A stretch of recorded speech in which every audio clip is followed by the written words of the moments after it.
വൃശ്ചികരാത്രി തൻ ജഗപന്തലിൽ ശാലീന പൗർണമിയുറങ്ങി.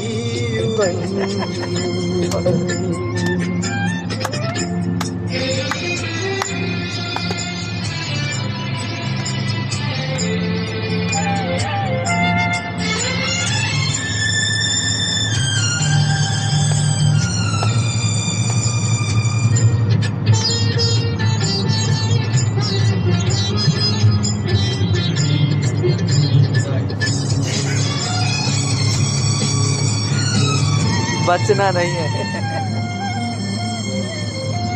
കണ്ടെങ്കിൽ ഞാൻ എന്നിലെ മോഹമല്ല മാറോട് ചേർത്തുമല്ലോതിടും.